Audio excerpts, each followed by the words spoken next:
What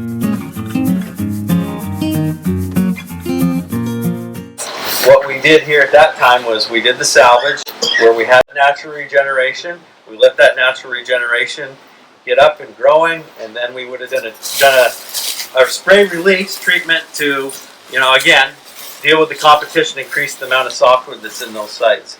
And then where we had holes, we've done a lot of fill planting and thinning, and it's all kind of jumbled together. And most all of that has had some sort of treatment back in the days when there was a lot more spraying going on in those days.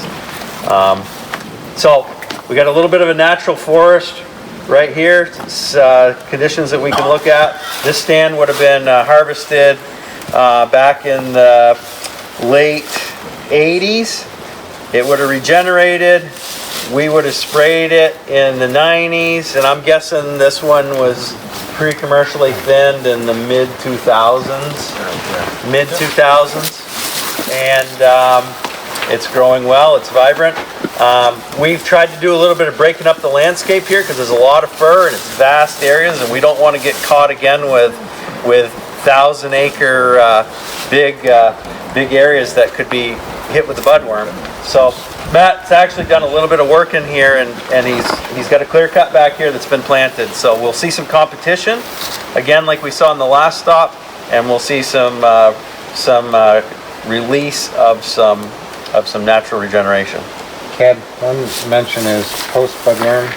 I mean, we've been doing aerial application in forestry since the 70s, all the way back in the 70s. And post budworm, after the budworm came through and wiped out a lot of our fir, we were spraying 80 to 100,000 acres a year aerially post budworm, just to create stands like this. Right. Yeah.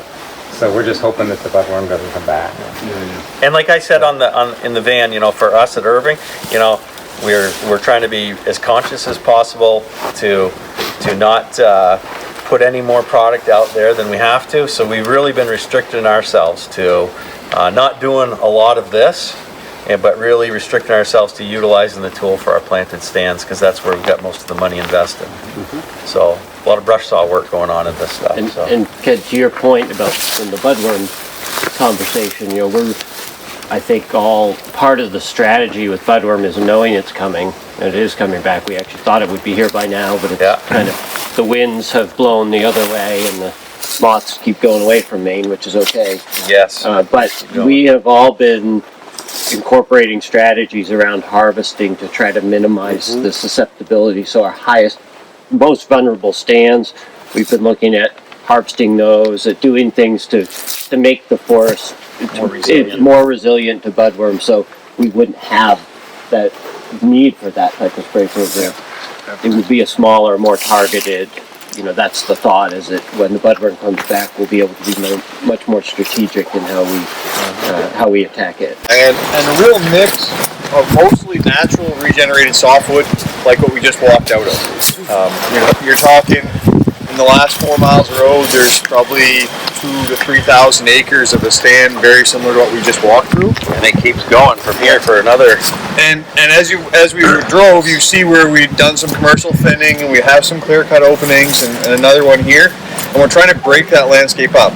While large tracts of similar age forests are good for wildlife, this large tract of fir is a huge attractant for budworm. So what we're doing is looking at our larger piece size, stands that maybe already have had some type of a natural event like wind or snow to start breaking them apart, and punching some holes to get some younger forest in this mix as well.